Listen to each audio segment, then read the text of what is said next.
В республике с новой программой «Мой капитан» побывал народный артист России Дмитрий Певцов. С Сыктывкаром его связывает не только известный сериал по прозвищу «Зверь». О концерте и сюрпризах Максим Катаев.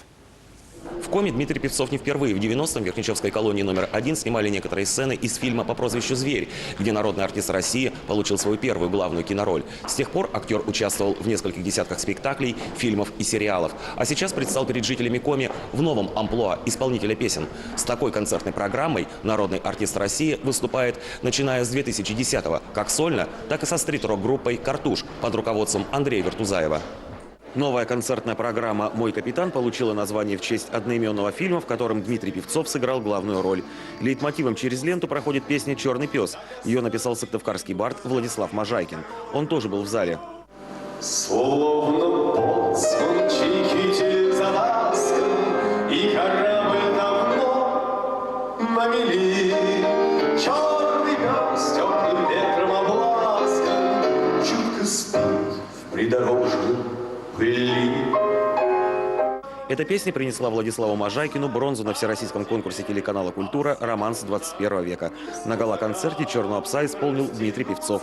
Произведение настолько тронуло актера, что он уговорил режиссера включить песню в киноленту «Мой капитан», хотя сценарий уже был готов. Это художественное произведение с большой буквы. А потом так совпала эта песня, потому что когда мы с режиссером обсуждали поведение моего героя там, вот в период какой-то там репрессий и внутренних поисков, и его, значит, какого-то падения, я ему сказал, он здесь что-то должен спеть. И я показал ему эту песню, но спетую там в другой тональности и в другой манере. И он сказал, мы берем. И я, собственно говоря, живьем прямо в кадре спел эту песню. Я очень рад, что она вошла в фильм. По словам Владислава Можайкина, до начала концерта он заглянул в гримерку к Дмитрию Певцову и вручил ему небольшой подарок. Обнялись крепко. Если честно, я не надеялся. Я думал, что больше его не увижу. Как-то, думаю, нас жизнь разбросает, у него бурный график. Вот, как говорится, никогда не говори никогда. Сам народный артист признался, лет 13 назад выяснил, что петь совершенно не умеет.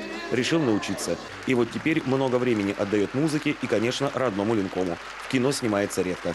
Мне должно понравиться что-то там внутри, независимо от производителя. И либо это режиссер, и есть группа режиссеров, которые не могу отказать, либо это история и персонаж какой-то, либо какая-то интересная история, в смысле драматургия. А все остальное меня мало абсолютно волнует. После концерта поклонники собрались возле гримерки. Народный артист охотно раздавал автографы и фотографировался со зрителями. Максим Катаев, Алексей Паршуков, телеканал Юрган, Сыктывкар.